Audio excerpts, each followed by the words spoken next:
All right, fellas and fellettes.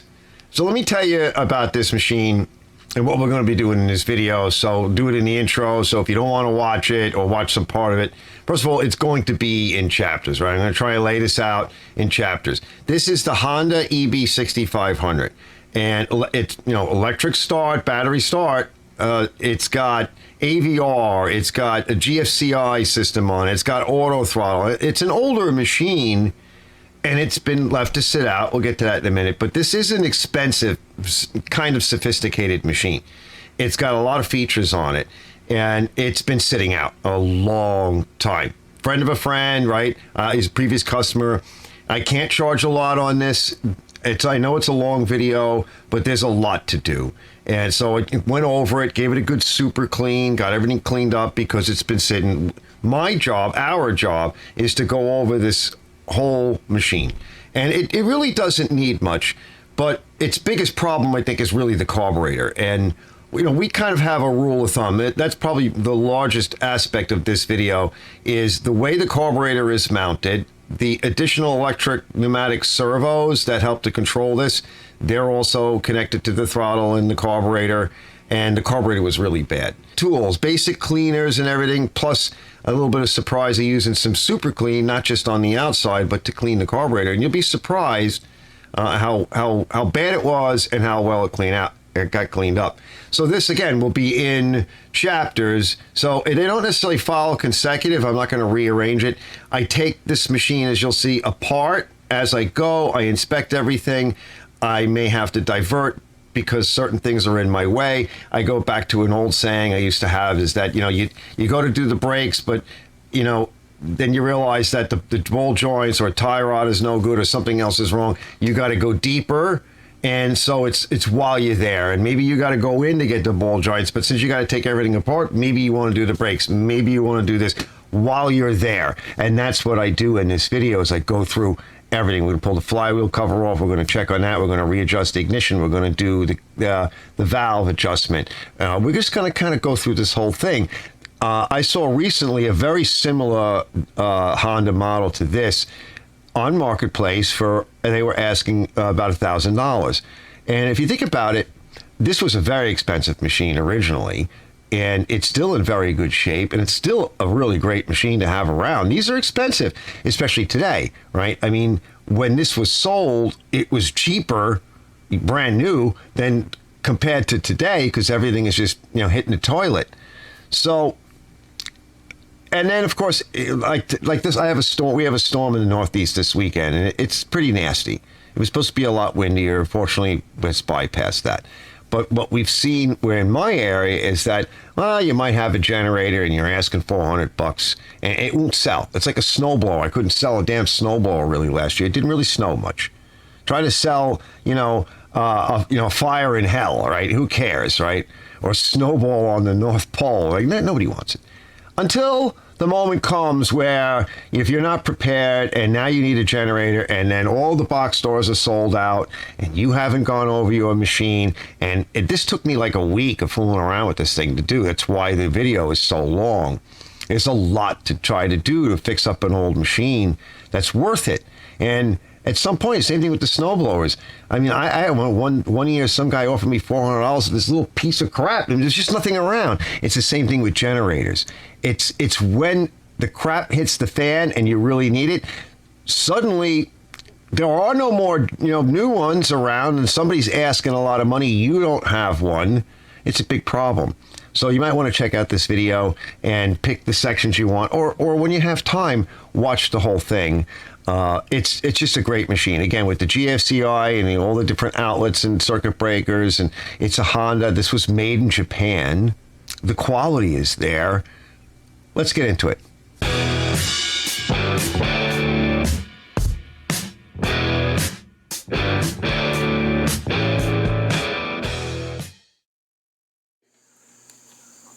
.6 volts. And if we look, that one there looks a little screwed up, and it's a little dry, and this one's a little dry, definitely dry. Those are okay. I have some acid. We don't even see, I think it might have frozen. Power Master. We put a little S in it. We'll put it on charge just for fun. So give a date. You guys seen anything? I'm not even seeing much at all. All right, let's fool around with it. Let me go throw a little acid on. I'll put it on a charge on my nice battery charger. Yeah, pretty clean in there, but this is so deteriorated. Look, see? There's nothing like that. And there's a lot of oil in it. Well, at least towards the bottom. Did it vomit oil? Was it maybe while it was being driven around? But look, this is a lot of oil in here. All right. You know, the oil's black, but it feels okay. And it's about here on the dipstick. It should be up a little higher, but it's okay.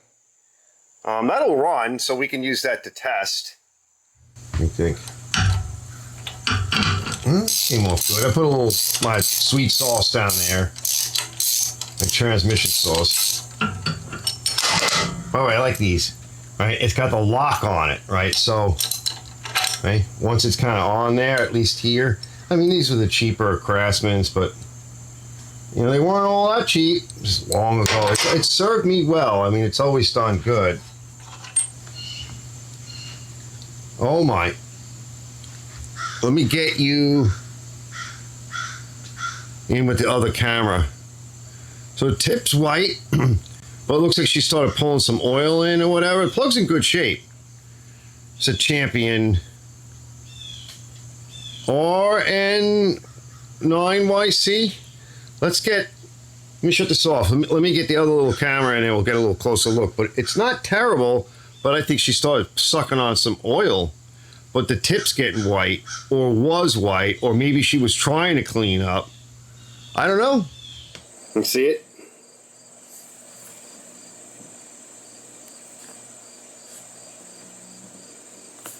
Let's turn the light on too. Hold on. We'll do it light on, light off. All right, it's light on. See how she's just started to get white? Let's go light off. So, all right, let's take a look and see if we get the carb off.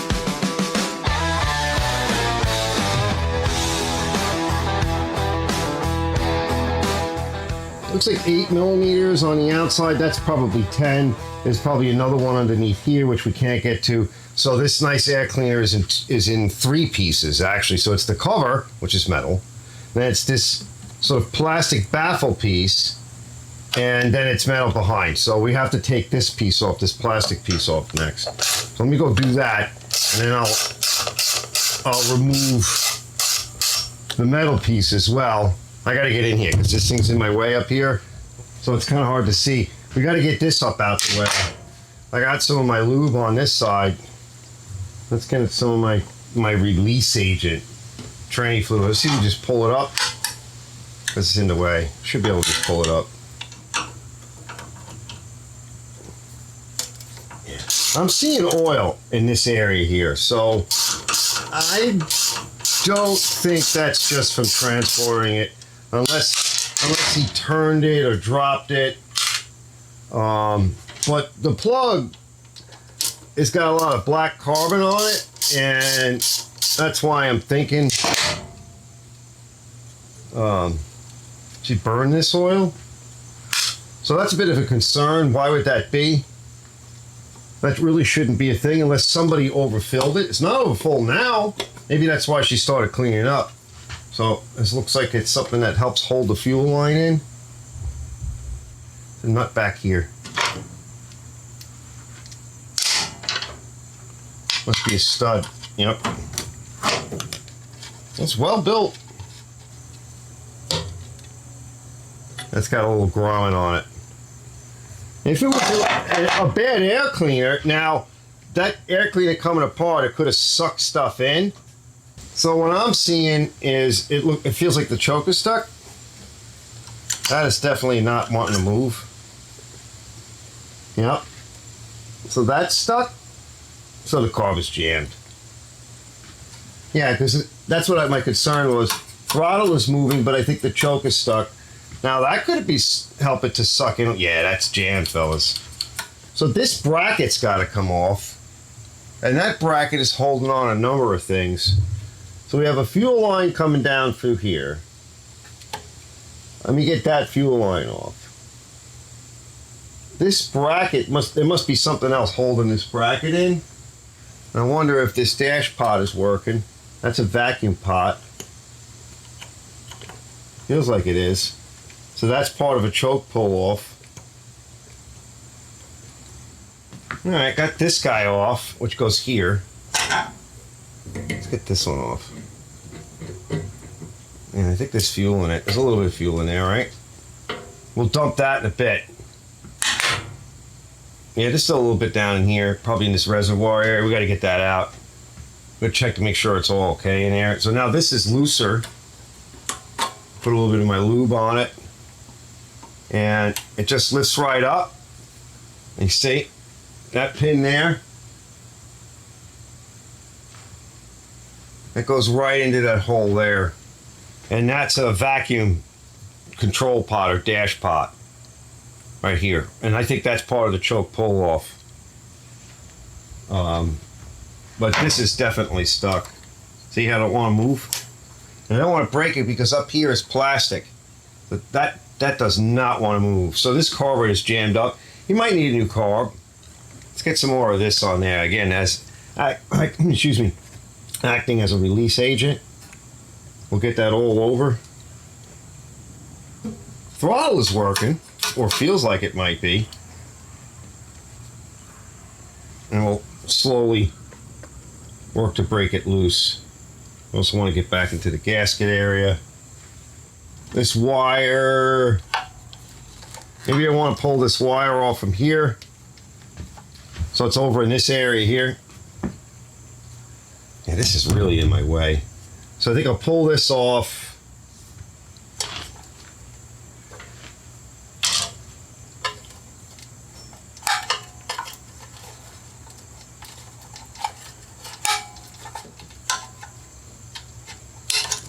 All right, let me get to this.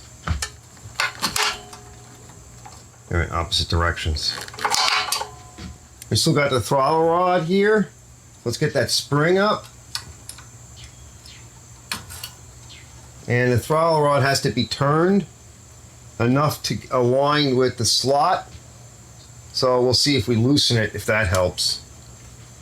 It feels like it's stuck. We got a plastic piece back here that the carburetor is pushed up against, so that's some kind of a baffle or something to help control the heat. It's like a heat dam, an adapter. This looks like there's a tube going here, so that's inserted into that. So we want to be careful with all that. We don't really want to push on that because we could break it. Oh, we got movement.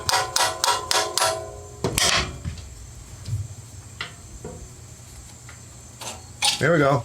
Now we should be able to turn the throttle rod. We're real close to where we need to put. There it is. All right, there it is right there. Should be able to lift up. That's it. All right.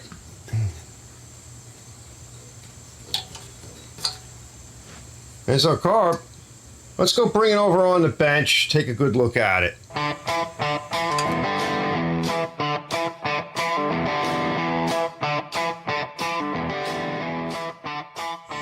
going to spend a minute cleaning this off with just some solvent, and that might help to not only wash. I always like to wash these things off anyway because there's debris on the outside. You don't want that, going on the inside when you crack it open, but also just to free everything up, give it an inspection, get all the gook off. So I'm going to spend a minute. Let me get my gloves on, but I want to make sure I get all of this up here. See that? All that? That's nasty, and that might help us to free up that choke blade too.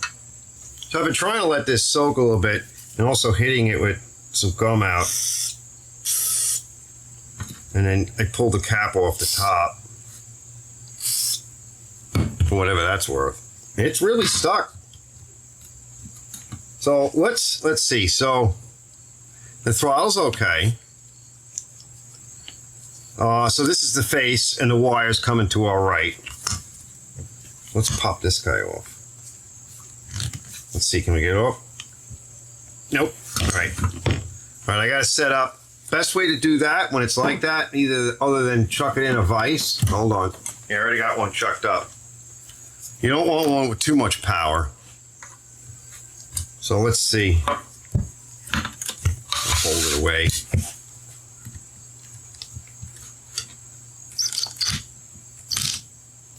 Okay. It just works. Oh, there's my bit. It just works. Hold it in there good.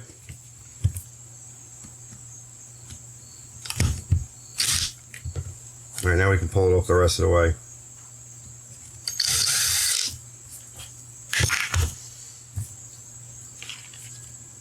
We gotta check that. That is all kind of filthy up in there.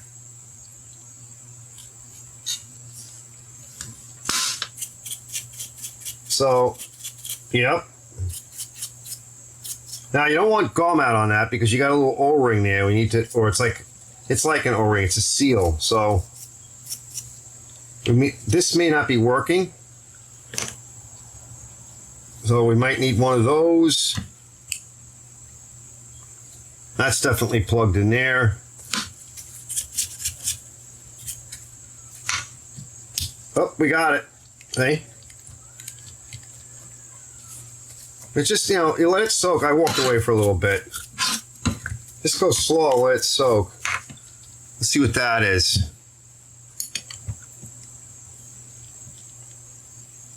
Oh my, holy crap. All right, we gotta lock this in a vise. I'll put it in my other vise, my wood vise. Stand by, I'll be back. Oh man, fellas, this is still jammed. Yeah, he might need a new carburetor. But this is gum. Lacquer thinner usually gets this apart. This kind of stuff.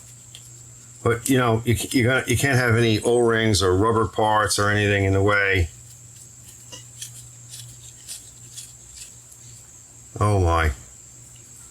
Yeah, that's no good.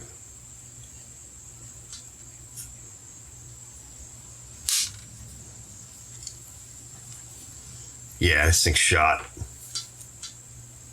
Be my guess.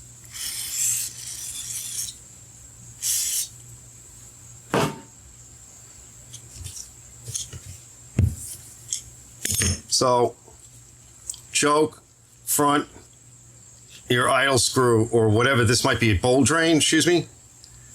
That'd be my guess. And if it was ever used, that would, no, if that would have helped. This was left to sit too long, I think. Yeah, that's a lot of, that jet in there is going to be gross. Well, that came out. Oh, it's not terrible. Let's see in here. Oh my. Yeah, lacquer thinner. And I want to get, since we got to get this apart, I'm going to take a picture for him.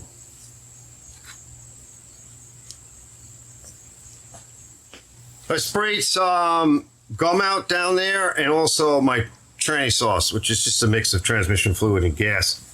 And I like to use long screwdrivers. This one's tailored for jets and Craftsman because they twist and they apply torque in an interesting way.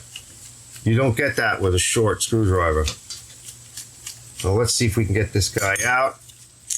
Yep. All right, there's our jet. And our emulsion tube is there. And that might be stuck for a while.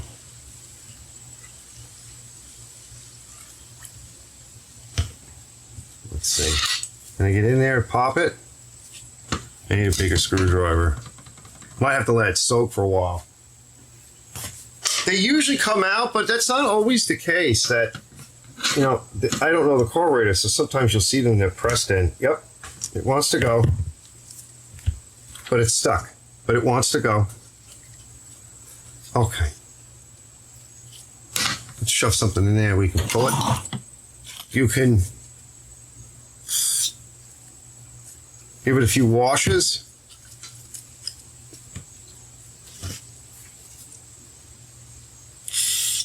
Which side is easier to get to? Choke side? Yeah. And then you can sort of push it back in. And pop it through again. Just push it in and pop it back out again. Yeah, there you go. Sometimes I can grab it or push it this way with a pick.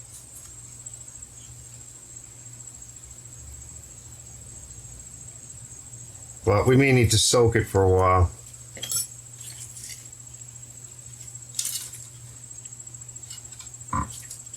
Yeah, it doesn't want to go in there. We got it.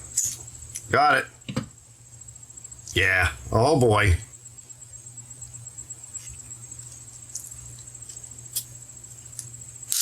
Oh my. So there's a lot of gack in here. So I want to soak it for a bit. So once all of the parts that we don't want damaged are out, like there's got to be a gasket here of some kind. That looks like an actual O-ring that's flattened in place. Okay. Let's put our tray sauce on that.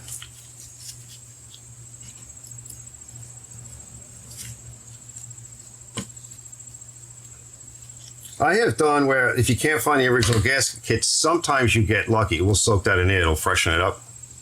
Sometimes you get lucky and you can order a cheap,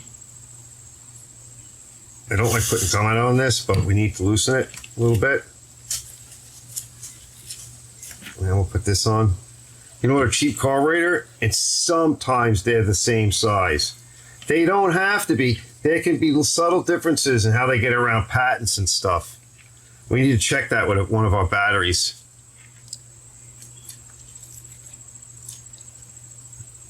Right, I'm not feeling it move, but we'll know when we put power to it, but I want to let it soak for a little bit in here.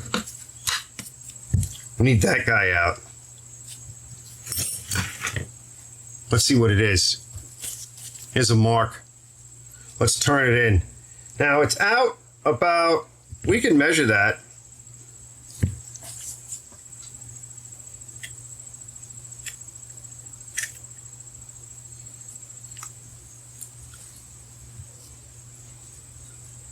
One, two, 3/16 almost. So about 3/16. So let's turn it in. All right. 1, 2, 2.5.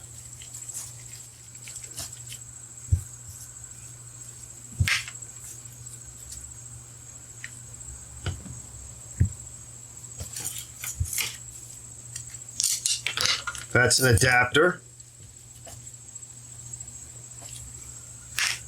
Because it's so big, such a big distance in here because a bigger carburetor. Here it comes. There are these flats on it. There it goes. We got the little O-ring on there. It came out. And there's usually a brass jet in here, but this one doesn't have it. All right, let's put that to the side. Now we can, it's not dirty in there. It's really just in here. And it's actually not even that bad down in there, so this might be okay. Now we can wash this with gum out and lacquer thinner and whatever else. We can kind of get this cleaned up. So we're going to put that to the side in a bit. And I'll splash lacquer thinner and gum out around it. We'll do that later. We can get in here.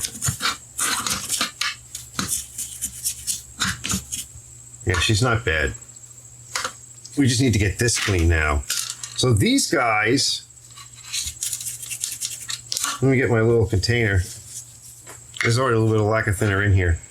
But in you go. And we'll put a little bit more lacquer thinner in there. Let it soak for a while. I'll go take a break. And I'll come up with, don't need much. Just enough to cover it. I'll come up with something to soak this in. All right, we just need like a little container to shove some lacquer thinner in there and hold it. And we're most likely going to need this solenoid. It's like these anti-stall dash pots from when I was younger, running around with cars and stuff. They were very similar, but this thing is, sometimes they call it an anti-backfire. What it really does is it pokes into the jet and stops fuel flow so that this thing can't continue to run on, or diesel. Sometimes they would call them anti-dieseling solenoids, but really, I don't really know what it does, because it really can't shut off all the fuel. It can shut off fuel to the engine, but if you have a float issue, you can still get gasoline into your oil. So it's one of those things that it causes more, it seems like it causes more problems than it's worth.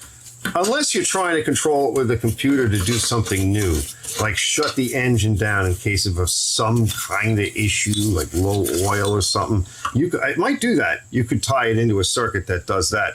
Now you've got meaning to it. All right, let me clean up a little. Yeah, I would get a new gasket if we can. We'll see if there is some kind of a rebuild kit available. So something like this, we're going to put some tranny fluid on it. That really helps.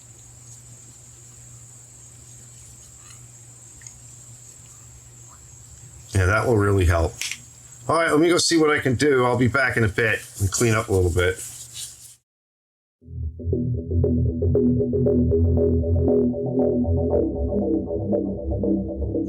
All right, we still have a bit more to do, but just so you can see. Now, inside of there was a lot of junk. It looks like it's clean. I'll show you what I used in a bit.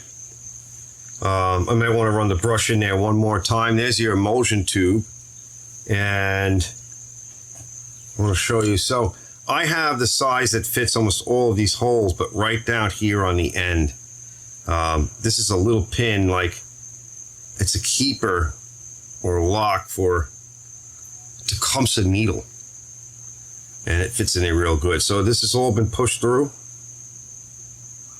And that looks pretty good. And you can, if you want, polish it a little bit more with some Scotch-Brite, but you don't need to do that. And I also ran through this guy. This is our main jet. So that all looks pretty good.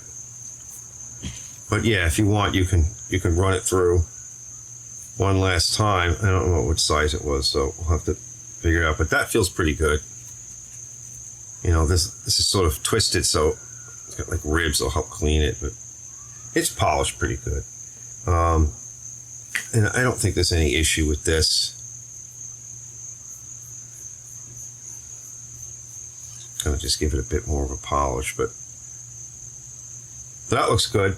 And we still got to test that solenoid. So again, we got these guys done, and here's the bowl.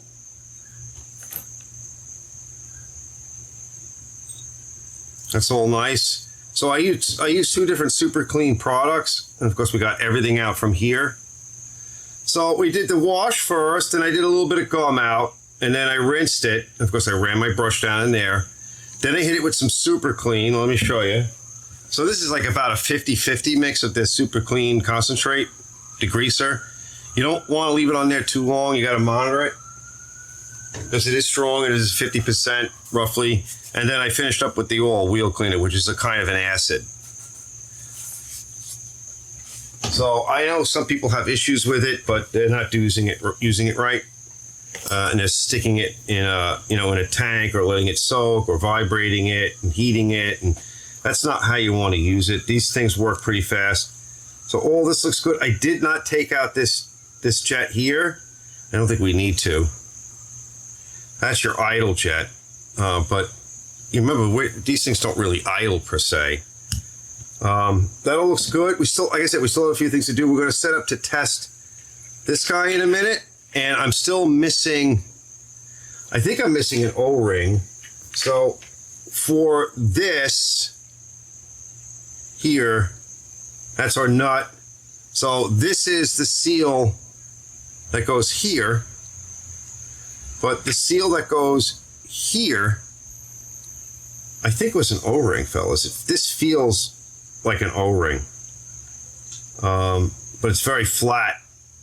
So I want to see what fits, and the reason is, as you can see, there's a little recess there. So it would be a very flat kind of O-ring. or a very narrow gasket, you know, like a flat gasket. That would be a little hard to make, but let me see what I have for that. And but I want to send some pics to the customer. He's getting a kick out of that. So let me see what I come up with. If we have to, we'll buy a rebuild kit, and in a few minutes we're going to test this. I'll set up for that. And we still have to clean this out. This I like to clean out. I don't like to use gum out. There's a little tiny O-ring that is very particular to these kinds of jets. I'm just going to give it a little bit of a quick wash with my tranny fluid mix, because that stuff does not affect O-rings. It's meant to be inside of transmissions with tons of seals and O-rings and flat seals. This kind of feels like it'll work. I'm not getting any rubber or anything out on my nail as I run past it. So if you kind of go run over it with your nail and you're not picking up anything really, and it doesn't tear. So I think we're okay here. And it's been kind of sitting in the, you know, kind of laying flat. Yeah, that's still fitting good. So I'm going to lay this flat a little bit longer down in that black tray over here. I'm just going to put a little bit of my tranny sauce on it. That can sit there like that a little bit longer. And I've been doing the same thing with, you know, adding a little tranny sauce into here. So because it does work, it'll come up.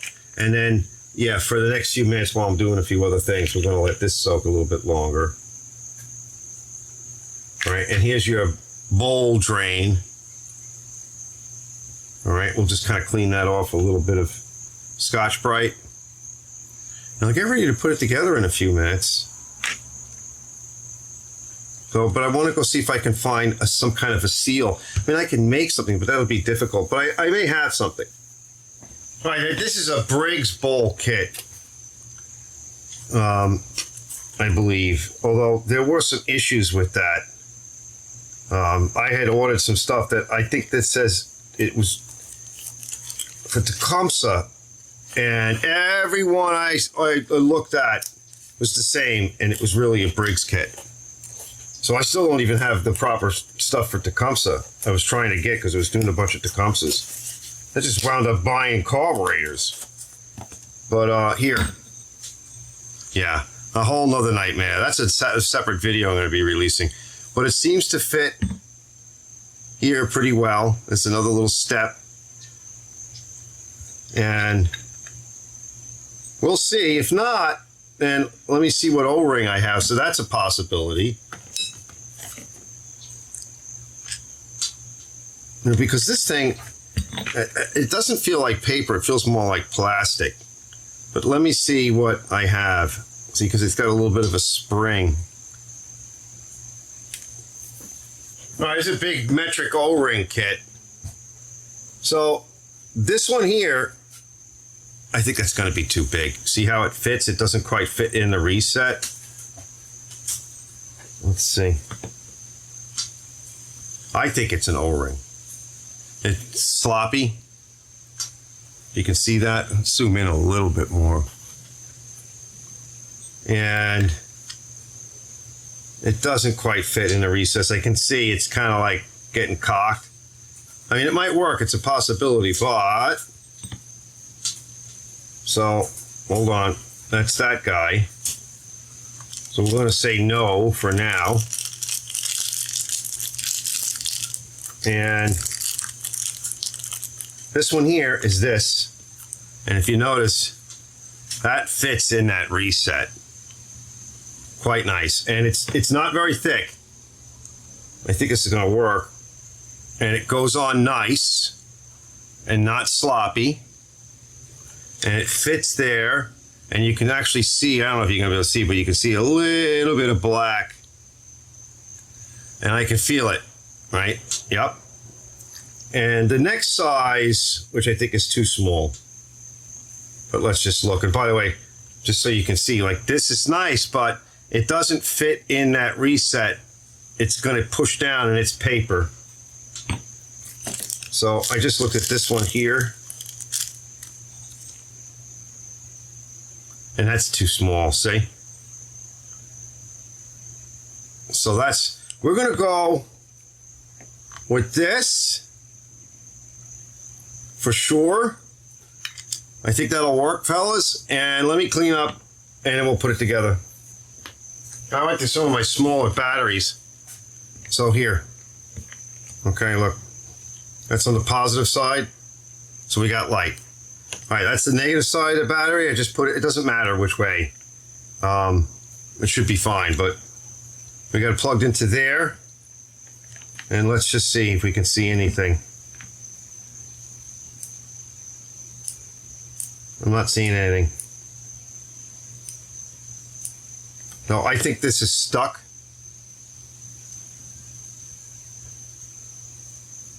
That'd be my guess, because that's what you would kind of see. We could check out the impedance on it too. I'm gonna fool around it, but I think it's stuck. So we're gonna need another one of these.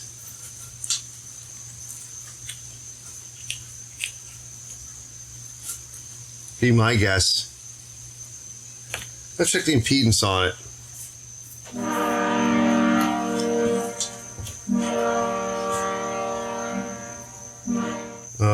7.1 ohms, which is about right. So let me fool around a little bit more. Let me bypass this light. Put you back. And I'll try a bigger battery too, because it may need a bigger battery. Oh, that's not what I wanted to do. I need a new one of these guys. I like the smaller ones too, but is this gonna come? Yeah. Well, it's been a while since it's been off. I think that thread is shot. Let me just see. I know I'm in your way, but yeah, let's get it. There it goes. It's moving. It's very slight. I'll bring you in closer, but yeah, oh, there it goes. Yeah, she's stuck. Let me clean that up a little bit more. I got it to move. Yeah, oh God, look at that, fellas. All right, let's get this cleaned up a little bit more, and then we'll retest in a bit. All right, clean that up. Let's test it. Try to move out of your way. Just watch it. Oh, yeah. Yeah, she's doing fine. You can hear it click. Let me shut up. Yeah, that's fine. All right. Let me straighten up again and put it together.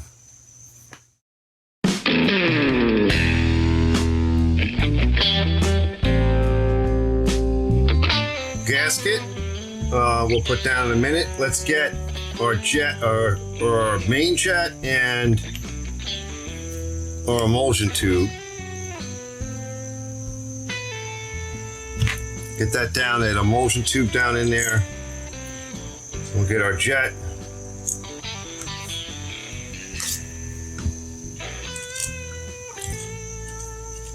Just snug it. That's it. That's all. And then we'll drop this down in. Feels like it's going down good. Now, I didn't really clean this per se, but I just put some of my tranny sauce on it. Just made sure it's okay, which it seems to be. All right, so there's our float and our needle. And it's a special rubber. So it should just go right down. Yep. Let's see, we going? Yep. Let's get our float pin in. Make sure she's working okay.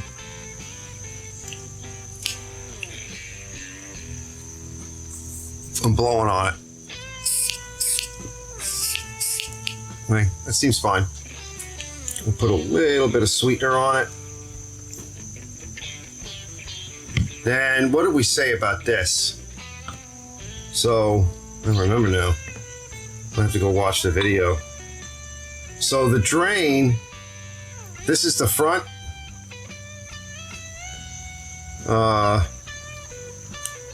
Yeah. And the drain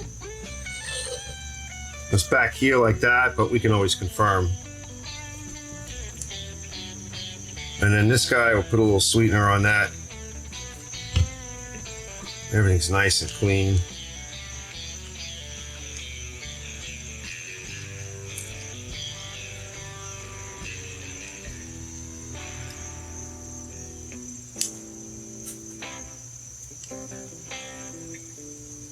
That seems about right. Okay. Let's give that a quick tightening. What was it, a 14 or something? Yeah. Just snug it. Good. Yeah, that feels good. That's it. That's tight. Now, this guy went here, and I got that going good. Oh, let me shut that air compressor off because it's just more noise. Let's find the screws.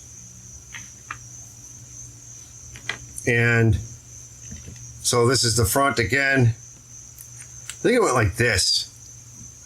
I don't think it went that well. Maybe it came out this way. No, it went back. But look, we can always change it.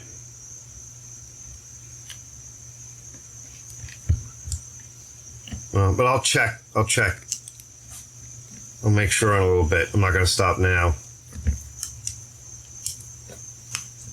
All right, let's cinch it. That's good. All right, let's get our bowl drain in.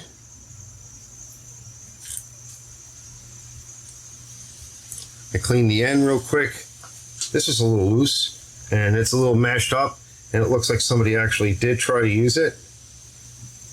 A little bit of lubricant should help it to go in. Snugged and seated. There is a small pilot hole in the pilot jet, and once again, okay, I'm using that. I did blow it out, but we just make sure. And we're going to put a little bit of lubricant in for assembly. This has already got some on it, and the flat to flat. We should be able to just push it down, and then it got a spacer, and then this, and it was about 2 turns, whatever. I have the measurement anyway. Hold on, let's run it in.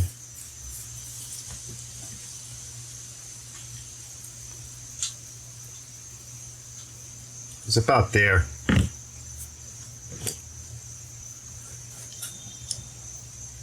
Yeah.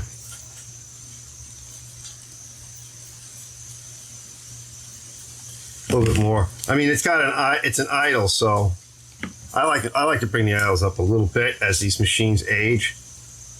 That should do it. And we want to put a little bit of our lube here in this guy, all along there, and here as well. And we're going to get some on that. All this works. Always check.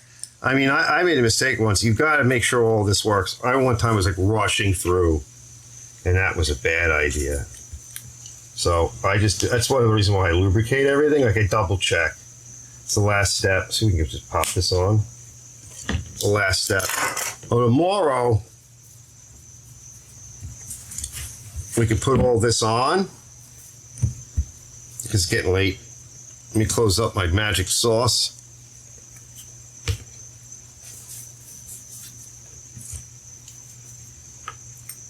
And I want to check this though, but if I have to, I'll turn it around the other way. Yeah, that was stuck. And then let me blow this out. I'm not actually sure which way this goes, so we'll kind of fit this because it's just kind of got a weird shape. We'll put a little sauce on that to install everything. It looks like it's fine. It's very supple. Those Honda stuff is good stuff. All right.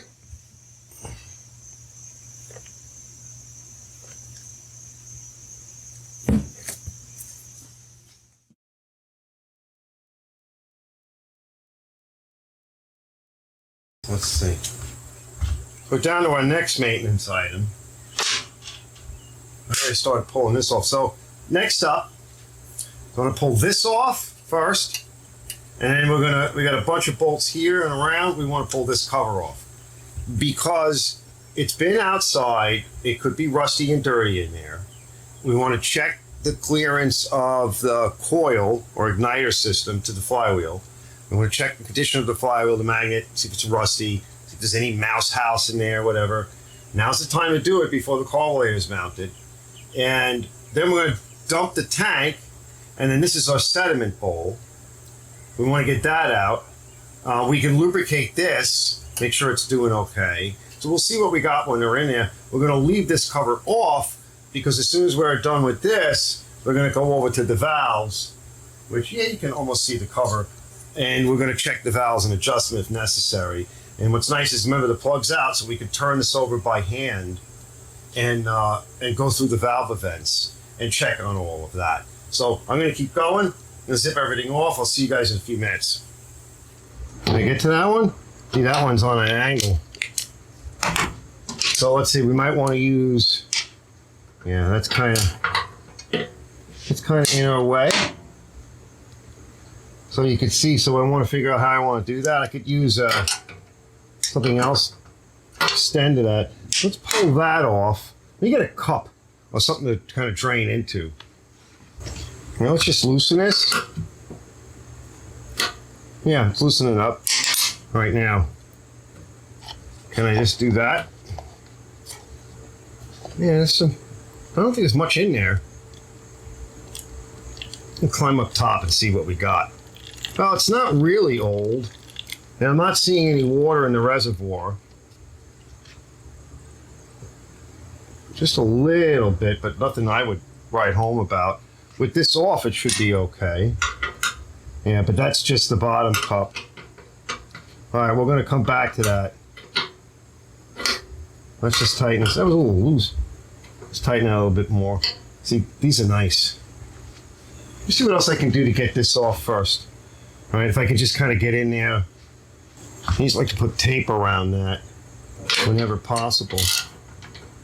Just a little bit. That's old tape, though. Yeah, we can get to that. Plus, I've got the swivel on the end as well. That's it. Well, I think we've got everything, fellas.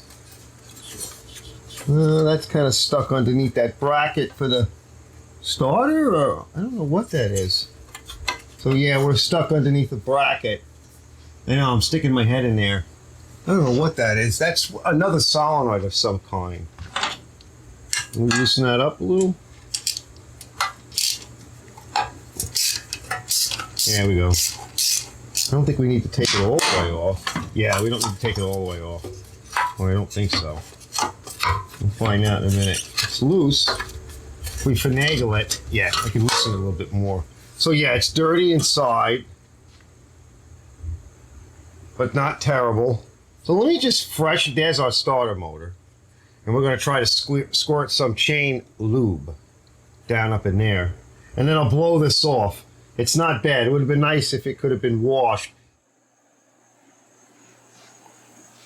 There's your magnet. Right, so that's why I'm going to clean that up now. And I'll just show you what I'm using, but we're not going to spend a lot of time on that. But first, let me just vacuum a little and... All right, before I measure it, I'm just going to clean that surface a little bit if I can get to it. It's probably about the best position. There is no good position. I got stuff in my way here.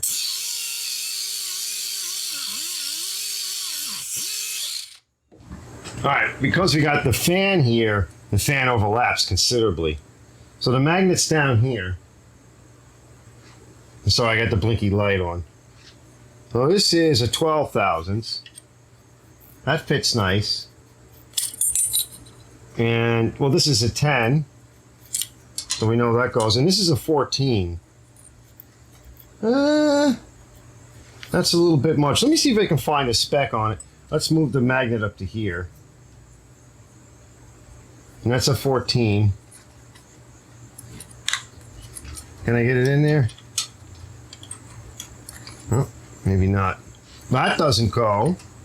So she's offset a little. Here's a 12. Just about goes. So she's a little off. I didn't see a spec on it. I may have to go look for the manual for this motor. Let me see if I can find that. All right, I'm not seeing anything, but what I'm going to do is I'm going to pull this off. And then we're going to just kind of clean the face, and I'm going to gap it to 12. Now, a lot of motors, like the GC 190s, whatever, they like about 10. But on lawnmower engines, you've got a brake that runs over the flywheel and keeps everything clean. And what I've noticed over the years is I like 12 to 14, somewhere in that range, because a lot of engines, especially bigger engines, they like a little bit more gap. It gives a little bit more energy, sort of build-up time, because there's a whole flux that goes on between the two surfaces.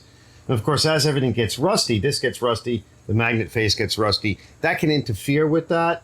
Won't ruin it completely, but it can interfere. So 12 to 14, let's take this off, let's clean it. Now, they consider this to be a transistorized magneto. A lot of people argue with me. There's no such thing. It's not electronic ignition. It's just a coil. So let's just pull this away. We'll do it right like this. I should have moved the magnet first. Oh, that's strong, fellas. So I like to make sure that all the surfaces are clean. It's pretty good. And I'm not going to try and pull all this off. So we're just going to clean this surface.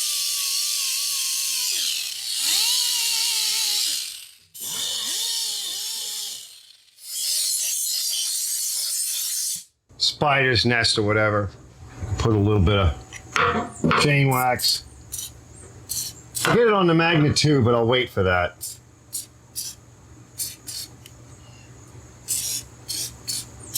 It kind of waterproofs it. It's in great shape.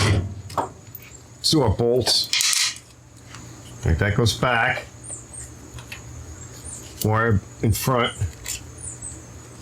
Just snug it and pull it away. All right, let's try to pull it away.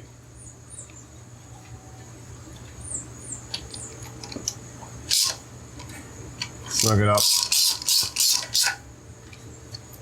Now let's see. Let's split the magnet. Just gotta remember we're kind of hitting that. Magnet's nice and clean.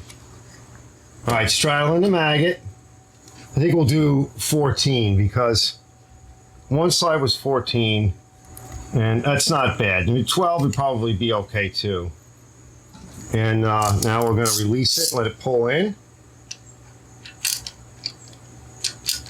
There it goes. All right, make sure it's, and push up against it and tighten it.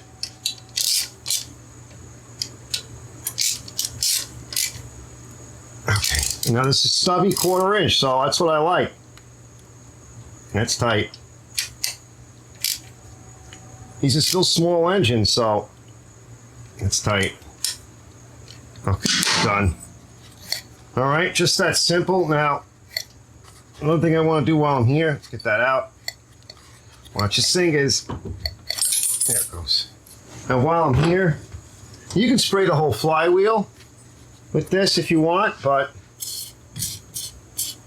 what we are going to do, we're going to put a little bit of chain wax on the gears.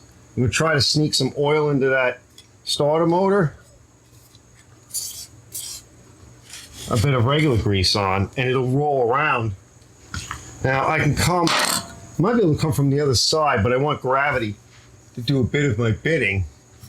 Yeah, it's almost impossible to get in here, fellas. But we'll try and let it pick it up. I may be able to get it from another position. And then, just a little.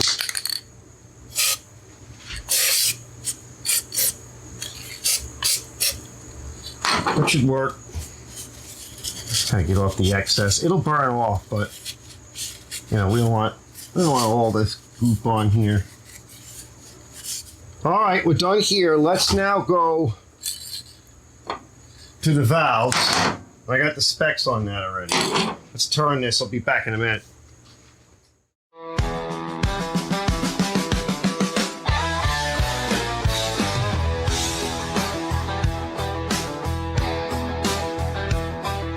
All right, let's take this off. So when I get it off, I'm gonna just run it outside. I'll wipe it off with a little bit of solvent, and we'll throw some high temp on that. High temp silver. Oh, it's on there good, fellas. Oh my goodness. Yeah, because it's never been off. Yep. The gasket's in nice shape. Baffle's in good shape. Yeah, we'll just rinse off the gasket. We'll wipe this out in a minute. I left my flashlight on. Let me get out my feeler gauges. It looks really clean in there, fellas. I'd be happy with that. I looked it up. It is intake 0.15 millimeters plus or minus 0.02 millimeters, which is 6/1000ths of an inch, which would be 0.006. 0.005 or 5/1000ths would be too small, because that's like 0.127 millimeters. And the exhaust, which is this guy here, is 0.20 millimeters plus or minus, again, 0.02 millimeters. So we're going to go with the 0.008 or 8/1000ths. And again, if you go to 7 or 9, that's either too small or too big. Let's roll it and see where we are. All right, you're going to hear a little noise. It's just a wire. Oh, we're on exhaust. So that meant, since we're on exhaust, that means that we've already had an ignition event. It's compressed, it's fired. Now we got to get rid of the spent gases. We should be coming up on an intake. There it goes. There's our sucking in, so the piston's on its way down. Okay, piston should be down. We're going to come up with the piston, start compressing. You're going to see a little bow on the exhaust because we're starting to compress. That's your ACR, the automatic compression release. Here we come. All right, they're flattening out. Now we look to see where my magnet is. Magnet's down here. Coming up. Keep watching. Oh, full closure on the exhaust. All right, see it? See the bow? All right, we're done. Magnet is now straddling the transistorized magneto. And right here, right about here somewhere, we should be okay. We need to know any more than that. So intake, let's see how we are. See? Yeah, that's kind of tight. Okay, that's a little tight. Let's check our exhaust with the 8. We can't really get it in yet. Let's just check it. All right, so she's a little tight. So let's see, do I have a little pencil? Yeah, hold on. So we should be able to get this in here. Let's see where we are. Let's check to see where TDC is. And we should be able to see it. Oh, it can come up a little bit more. All right, that's up a little bit. Came up a little bit more. All right, so that's TDC. Yeah, she's a little tight, fellas. Plus or minus 0.002. So she's a little tight. All right, usually they loosen up. Let's see what this one is. So this is a 6/1000. And it almost goes in. See? I can just about get it in. And this is a 6/1000 on the intake, and I can't really get it in. So one of the things you could do is you could use a 5/1000 and see how tight it is. It's gotten a little tighter, which is a bit odd. Normally you see them get looser. So let's see. Let's try a 4/1000. 4/1000 goes in. Oh, kind of tight too. Yeah, it's a little tight, fellas. All right, let's get out the tools, and we're going to do a setup on the valves. So 14, all right, for the adjuster nut, that's the bigger one, and 10 for the lock. So this is a trunnion, this larger one here. That's got either a conical shape, looks like it has a conical shape that rides in the opposite cone or bucket cup of the rocker arm. And that's what actually is the rocker arm is riding on as it pivots. And this is our jam nut, the smaller one.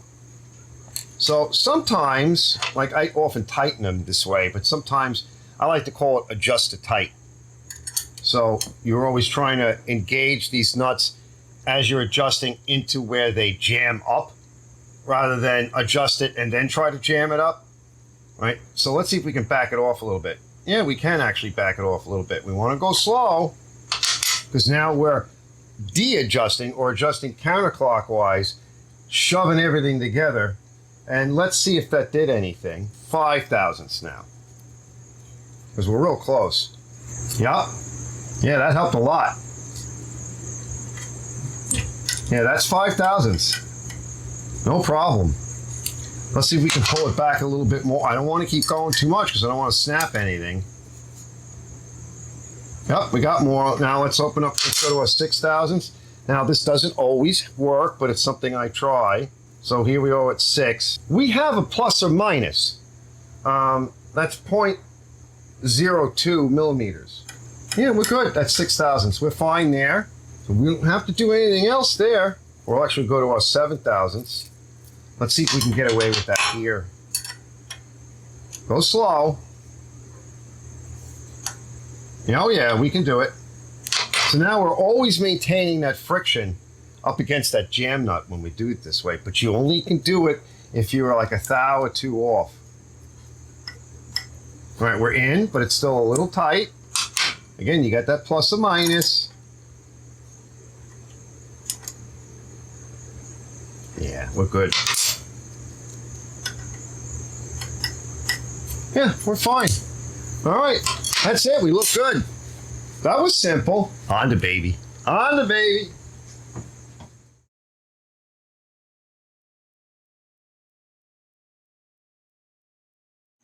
All right, drain that. There was a little bit of junk in there. There's still a little bit in there. Let me get that out. And as I emptied it, just a little bit came out. So we're doing really good. I'm happy so far. All right, so I took off the servo that went up here. It's right here. All right, electrically controlled servo. So I'm going to put a little bit of my chain lube on all of that, right, and put it back.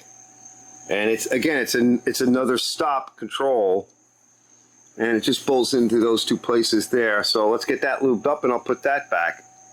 Now some of these call out grease, but I'm just going to get it in the pawl region, and there's another one over here somewhere. I'll get this pawl. Excuse me, I got a tickle in my throat. There's a spring pocket somewhere, and if I can, I want to get it down underneath, like in between. So I'll do that, wipe it up. This will gel up. Again, this is the chain and cable loop, and then pull it through, and then we'll mount it.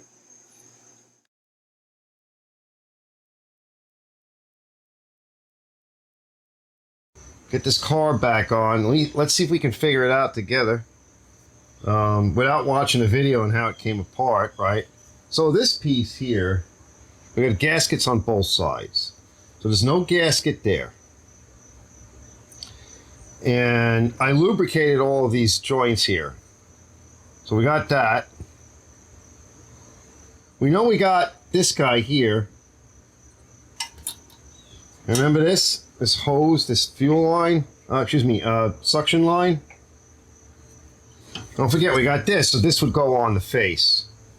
We've got a gasket here, which is in good shape, which is essentially, and these holes will pass through on this step. See the step here? Let me wipe that off a little bit.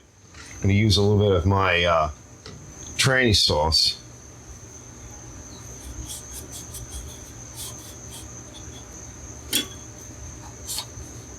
I'll put a little bit of white grease on that too. You know, sometimes I like to just figure stuff out as I go because it's kind of fun. It's like a big puzzle.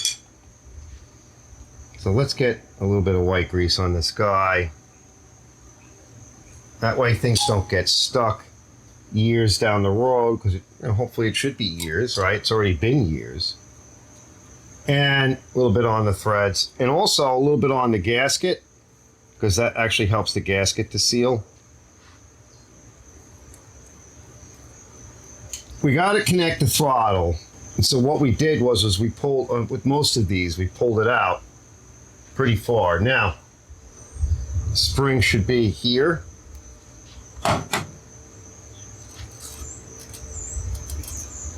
All right, now we should be able to slide it back and up against the gasket. Now let's just check it, make sure that's working good. See? Now let's do the hose. So there's a bracket it has to go through. I think it went through one of these brackets. What bracket? It went through this bracket. So let's just mount that real quick, okay, and just see. So that bracket's there. Oh, that looks close, fellas. That's about right. Yeah. Now, make your life a little easier. All right, we're going to take our sort of release agent and whatever. It's just the tranny sauce that I like. So we'll put you there. Just kind of get it positioned. That moves out of the way. Something like that. Something like that. That's in. I think that's it. Now let's get those little clamps on. So these I just kind of grab, twist, and clamp down. And if I don't get it right the first time again, you just kind of grab it, twist it, and hold it. And eventually you'll get it on. Might take a couple of tries. I know they're a pain in the neck. Yeah. Yep. This one. Oh, I got it. Got that one. The other one was a little rusty. So let's see. Not a lot of room to work here, so. Yeah, I think that's in the right spot. Looks like it's a little off. Can we move it up just to scope? Yes, we can move it up. I think a little bit. Yes, we can move it up a little bit. All right, we got our air line, our vacuum line there, and we have this little thing. And that's got to go in here. That's got to go in your choke actuator. So that goes around back. I think it just slips in that hole. Like that. Now let's see. Well, that pushes the choke that way, pulls it. It's pulling it off, so I think we got something wrong there. I would say it goes like that. If we can get this together at the same time.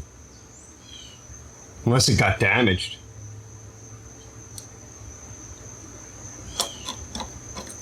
Right, there you go. I think it got damaged. Somebody had this on wrong. Maybe it was frozen. So now that rod is out. When we push the rod in, the vacuum sucks and I believe opens it. We can test that. You want to test it? Hold on. Let's put the nuts on. Let's go get my vacuum actuator and test it. All right, so let's just put a little bit of vacuum on it and just see. There it goes. See, it's opening. Okay, so when the choke is on and the vacuum of the motor comes up, motor's running now, it starts to pull that off. All right, so we're going to let go of the vacuum. All right, and you can see, so we actuate the choke by pulling that out, and let's see if it even overrides it. So we're going to bring up just a little bit of vacuum. Yeah, it's trying to override it. So as soon as you push that in, right, it pulls the, so there's your choke pull off. Well, that seems about right. So it can't get stuck on. Now I think, so even though you actuate the choke by pulling it out, once you push it back in again, it should reset. All right, vacuum is on.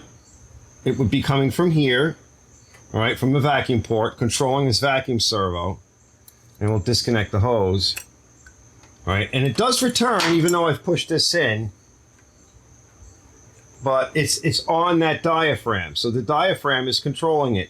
So if it needs a little bit more, it should run automatically. So I think that's our actuation. This guy comes across the top. We're going to put that on in a minute, and we have to plug that back in when we're done. So that's on. That whole bracket assembly is on. Put this on.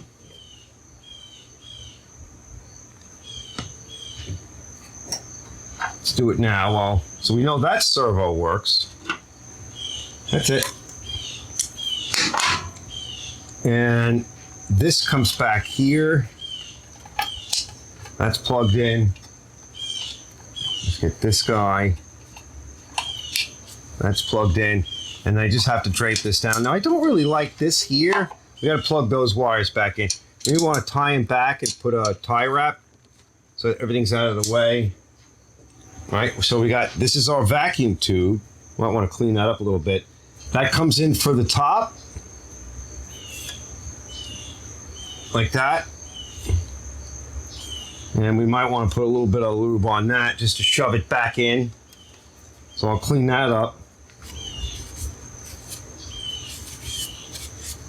And tomorrow, we need to take a look. We got to pull the cover. I'm not going to do it tonight because it's getting late.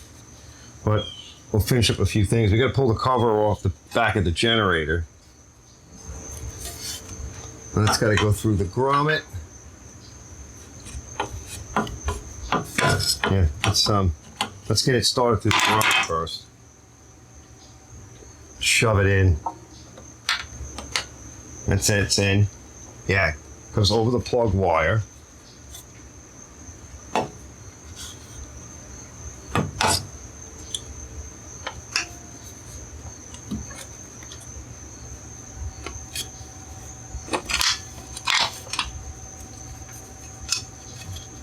That goes in there. I mean, that's our grommet. We'll position that in a minute. That's it. Let me get that tied in, get the bolts back in, the nuts, the different pieces and positions. And we could leave off the very front of it until later so we can go through our diagnostic and all, run it in. But not bad.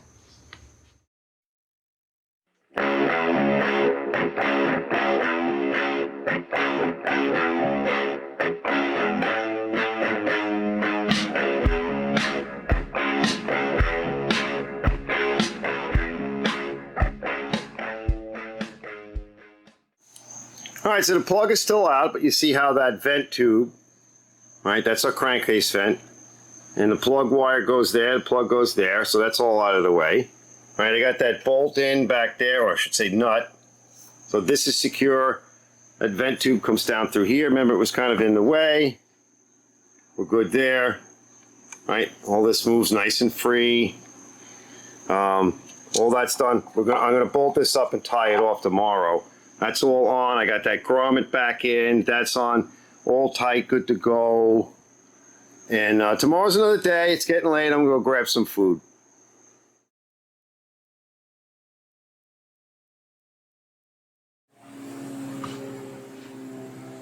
Yeah, that all looks good in there, fellas. Now, it should work. I'm just going to blow this out. Right? The brushes and all that, they're all sort of somewhat integral here. As part of the electronics. So on this model, you know, there shouldn't be anything that we need to do. It should just work. However, we do want to blow it out, and that's all the junk that was in there, but there's no nests. We'll clean these up a little bit, and maybe later I'll throw a little black paint on this or whatever. You know, we get the typical rust here from the battery connection. It's like a universal battery connection. The other one's not as bad. Let's clean up the hardware a little bit. Battery's been on charge for a couple of days now. It did take the repair charge on it. So it's running real good. I haven't done a test on it. We can do a power test on a load test, but it seemed to have come up. I did, like I said, I put that little bit of acid back in it. All right, let me not touch it. Touch it when I'm ready to touch it. We'll clean that up and we'll shove it in as soon as I'm done with this.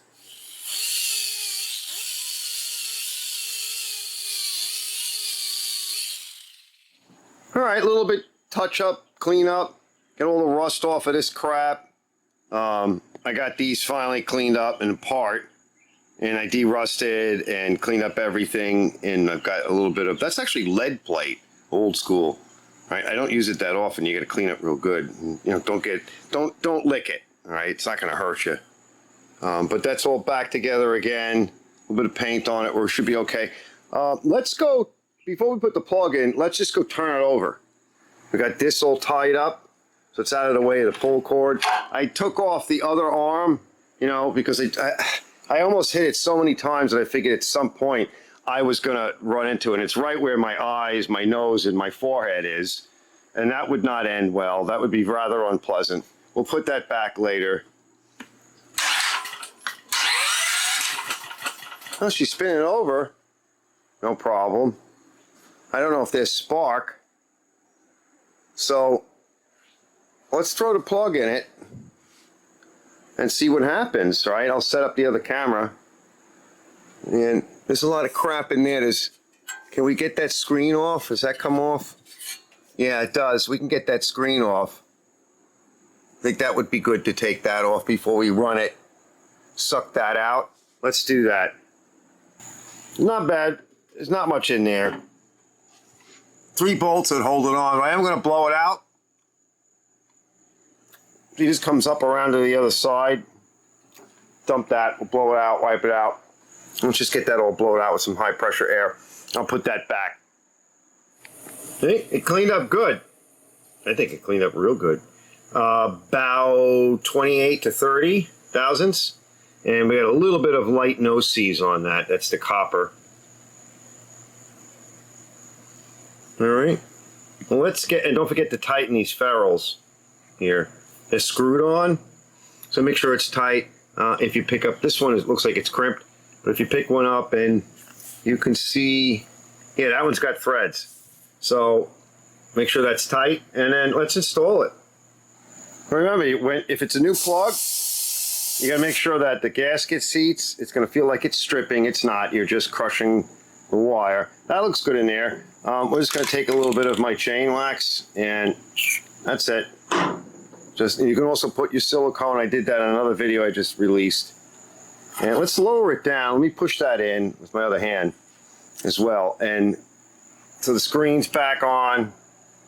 And I just want to check the fuel. And we'll lower it down and we're going to give it a start. And it's just a little bit of debris in there. And there's a little bit in there too. I'm going to suck that out while I'm here. Let's just give it a good suck. So what's nice is this is a Venturi effect. So there's no electric, no batteries. That way, you know, you don't blow up everything.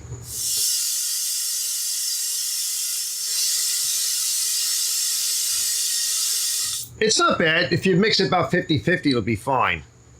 But I'm going to strain everything that goes in with this. And I highly recommend that, just a basic paint filter and a funnel.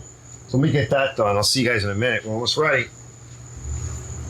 Any difference? Yeah. All right, let's get this in. All right, if it runs, then I only want it to run long enough to give us an output and to just kind of warm up a little bit, and we'll drop the oil. So I just checked the light, make sure the switch is on. So let me plug the light into mains, house mains. Okay, that's about 500 watts. That's enough. We don't get crazy with this. So we got a nice 20 amp circuit here. Everybody looks good. Circuit breaker, that says on. That's probably for this section, but because these got their little guys. And that reset there, it's in. I think we're okay. I pulled the choke lever out. This may vibrate and move around a little bit. Let's see what happens. It should just run. And I just want to make sure she runs and shuts off, and then we can let it run a little bit. So choke on, we should be good to go. It's going to vibrate.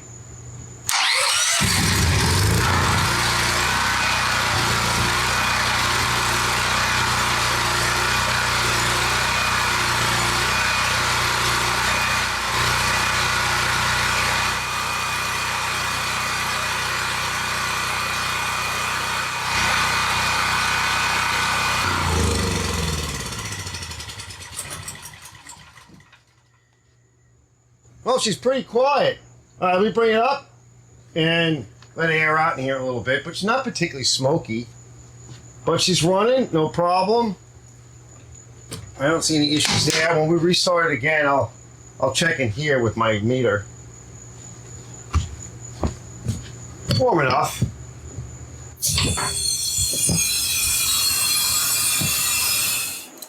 So let's see, can I just pull it off? Is it going to be really tight? Oh God, is it really tight? Yeah, a lot of times they are. I don't think anybody's ever changed the oil. Let's see. You know what I mean? Let me try the other side. Hold on. Oh, don't hear you. That's not bad.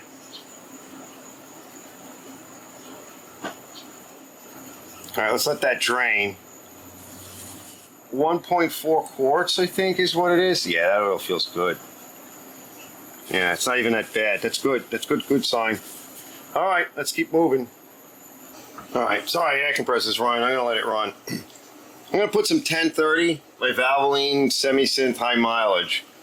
But what I'm gonna do, like I said, it's about 1.5 quarts. This is less than 1 quart, but it's I like to use because it's got this top. I can sort of spray it in. We'll see how that works. Just to have the, yeah, it's got the little gauge on it. I mean, for most small engines, this little container works good. I can measure it all out if I want, because I got one of these. We'll put a little more in that. But we have our dipstick.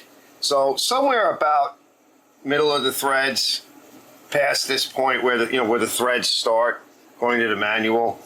So you don't want to be all the way up at the top. That's no good. So you gotta leave a little room for slop and expansion and heat. You want to be about here somewhere. And it does have low oil shut off. So, and remember, when you're running this, make sure it's on a level surface. And let's see if this works out. Yeah, that's a little neater. Because the funnels don't fit right. Unless you want to use something like this, but then that'll be full of oil, and you have to be careful that you don't overfill and it'll spill over, and then you'll have too much oil in there, and then you'll have all the oil caught in here, and it'll be dripping all over and pissing all over yourself and your table or whatever.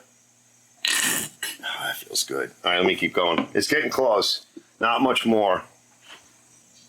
I got just about as much oil as this thing will take, so you don't want to be spilling over. So a few threads back, and of course, remember now, that's all on a steep angle, so you're not going to get a good dipstick reading, but we're full.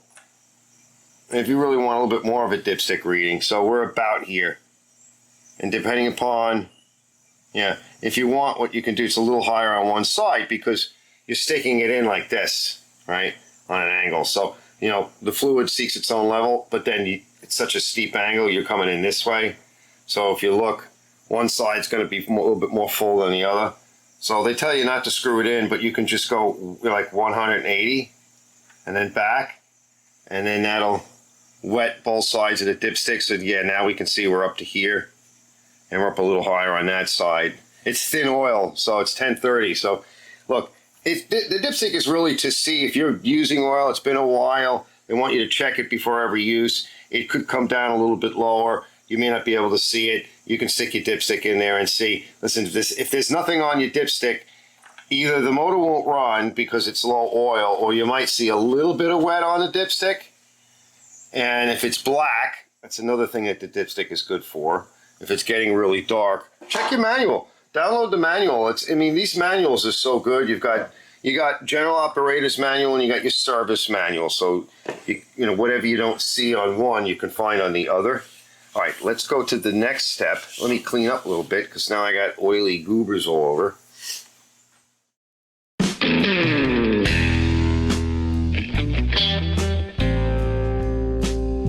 All right, we just want to test one more thing. We want to test this circuitry here. 120 or 240. 120 only is in this direction. So this is going to be a ground. The one with the hook is always a ground. And this is like a 30 amp. They're GFCI, and I don't think these are. This is not labeled as GFCI. And neutral is bonded to frame, so you need to recognize that. These are, this is a 30 amp breaker, but it's a 20 amp outlet. AC 120 240. So that's a 20 amp, 30 amp. Right, so you got your 30 amp, your 20 amp, and your 20 amp. Up here, We got this one breaking. Now it was off. We're going to return it to off. He may not use a lot of this because you kind of need an electrician or know what you're doing to understand how to wire this out. If you want to power your house, have a transfer panel, you know, that kind of thing. But if you know how to wire up these plugs, you can run different things, you know, in the field or what have you. But we still want to test that. So we're going to start off in 120. And again, this being the ground, we'll poke around and see what we get. But this one's interesting, and I like this switch. That's kind of neat. It's dual purpose. When we go in the other direction, we got 120, 240, right? So we're going to use our Wiggy. So my friend Arthur called it years ago. I don't know, it doesn't say Wiggy on it, but it's made by GB Products, Milwaukee, Wisconsin. It's actually made in China. It's old now. This is an old one. So it's an AC/DC tester, 120, 240, 480, 600, 600. And it doesn't matter. It's gonna show a little light because we're in AC, and this little thing's gonna come up, and I'm gonna know if I'm 120 or 240. And it vibrates. So if you're in a, like most electricians, you know, I've worked in places where it's just so damn noisy. You can't think. So it'll vibrate a little bit. You're not going to hear it. But let me poke around, and let's just start up one more time. So let me pull the choke. If that battery's still good. We've been sitting for a couple of days.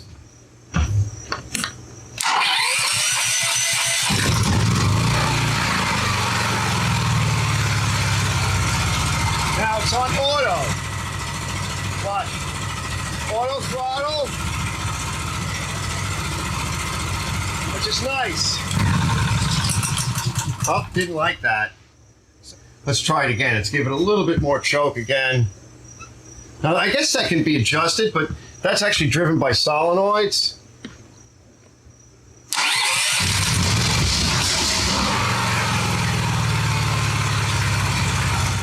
All right, I got this set up over here.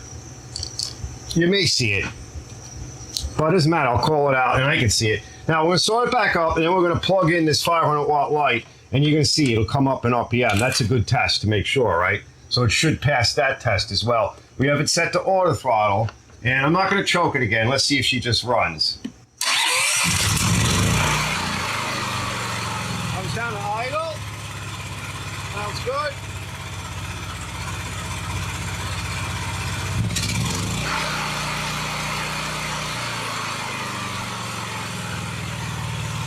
Now let's see what we get. I'm getting it there. There we go. All right, so we got 120, that's correct. So I went across these two. So big and small. Yep. So that's your 120. That's your 240. And this is your ground. All right, now, let's go 120 only. All right, nothing there. Yeah, I don't know. That's your 120. All right, drops off.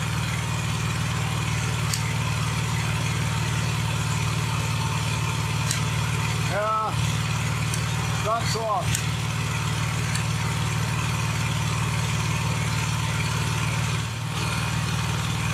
That looks good, that's 120.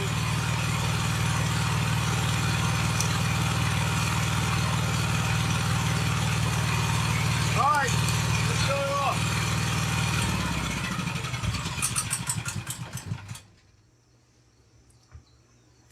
All right, so I'm not sure what the wiring diagram is. I would need to get the wiring diagram for this to see how ground is set up. In modern systems, ground is ground. It used to be ground was tied to neutral. So depending on which one is neutral, ground may be neutral. But usually across neutral and black, you would get 120, a standard 120 system. I don't know how that's wired. So we know that depending upon which way we go, right, we get either 120 or 240. And this is set in 120 or 240. I don't know why I'm not getting 120 in this situation, but I don't think it matters. the way you would wire this is you'd wire it to a breakout box, very similar to what I did for my welder recently. So you'd have a breakout box, so you could have your 120 and your 240 if you needed it. You can also just take your 120. So that's why I'm not sure. So you'd want to measure this either on the back or by putting in the correct outlet plug and then having it exposed and then testing it. What you really want is to see what the diagram is, and you can get it. It's there. This all seems to be working good. And like I said, I don't think this is, it says neutral is bonded to frame. So that's kind of your ground. And if you put a ground rod in the ground, see, this is a black wire here. You know, this is one of those things where I'd need to figure it out a little bit more to see how I would want to use it and how, you know, what I would be using it for. That's another story altogether. You know, if you don't know, get an electrician. Absolutely. You need to have somebody that knows exactly what they're doing and how to work with something like this. For me, I just figure stuff out. And before I do anything, I spend time, I measure, and I draw out everything. But it does seem to be working very well. Let's get out of here. Be right back. All right, let me get you out of here on this. So this guy's name is Brett. So I talked to Brett, and I told him about that little switch that I wasn't confident on. But, you know, again, I can't charge a lot. It would need a breakout box, like I mentioned, which is something that I have for my welder I made recently. I've have different things that I can put together for my generator. And I was telling him about that, about the sophistication of the different outlets and everything. I said, you really need an electrician. He said, a friend of mine is one. He goes, I said, well, go over it with him. You know, I'm not an electrician by trade. I know a lot about electricity. I've worked in it, and electronics, but that doesn't make me an electrician. And certainly, I'm not hired to do that for this fellow, right? I'm hired to fix it and basically check it and run it through. So he feels very confident about that. They can take care of that. I said, there's a lot of potential here, especially if you're remote, if you're at a cabin or down by the dock or whatever it is, you're out somewhere and you take a machine like this with you. Or even at your house, there's a number of ways that you can use this on your house. But talk to the electrician, let him make you up some pigtails, some kind of a disconnect box, you know, whatever it is, however you want to go about doing. But definitely talk to him and let him explain all of this to you better than I. Right, and that's good advice. And so he has somebody to do that. Now, I in the intro, I just made a mention about, you know, sort of rule of thumb. The general rule of thumb is this is kind of an expensive carburetor. I mean, it's a really good carburetor. And our general rule of thumb is to try to save the original equipment carburetor. You can get, yes, I hear this all the time, and I do it. You often can get a good aftermarket carburetor. This wouldn't be $15 because it's a much bigger carburetor. Maybe $35, $40. Sometimes you can even, I just did a Honda motor, a small little Honda motor on a rototill. I don't think I've published a video yet for a guy around the corner. And he was able to find a Honda carburetor because his was worse than this one, much worse. And he was able to find one on Flywheel for about $15 or whatever to his door. And then he dropped it off. And I was surprised because I do know that there are a lot of these knockoffs out there that claim to be Honda, whatever. They're clones, what have you, but they're bogus. They're black market junk very often. I've seen this with NGK and even Champion plugs. Right? They're not what they say they are. So there is a lot of that, and it can be on eBay. I don't know how much of it is on Amazon. I'm just suggesting to you, if you can work with the original equipment carburetor and even maybe get a rebuild kit, that's generally better than just thinking, let me go out and get some replacement carburetor. Even HIPAA and some of the others I've had issues with. I've had a lot of issues. Very often I've been able, like with HIPAA, I've been able to work through it. They're very good. They respond back to me right away. They stand behind their product. But the original equipment is going to be generally better, especially for these older machines. So it's worthy putting a little effort in and seeing if you can save it. If you can nail it and get it down, great. If you don't know what you're doing, then or it's really too far gone, water will get in there and destroy things. Then now you're left to the aftermarket, right? And hopefully it's legit. I have a bunch of carburetors over here that I've purchased. Eventually, I'm going to release some videos on that, on how they can be very problematic. Different manufacturers for the same engine, they're not the same carburetor. There's slight differences, and I've had people ask me, Arch, I've done all that, and it still doesn't run right. Yeah, because you need to tune it. You need to take it apart and drill it out, and you need to fool around it. You need to know how to do that. You need the correct drill bits and the right tools and the right man drill, and you need to know what you're doing and orifice size, yada, yada, yada. Oh, my God, right? Sounds like a nightmare. You just want to fix your machine. So that's why I really wanted to cover this. I'll get you out of here on that. And other than that, I think it's good to go. It ran great. And that it sat for about 2 weeks or so, and it started up on that battery. So you can't ask for much more than that. Just a great machine. And hopefully, whether you have this model or not, some of this stuff that's in there is very pertinent, certainly to almost any of the Honda engines and really almost any of these machines, right? They all kind of lay out the same way.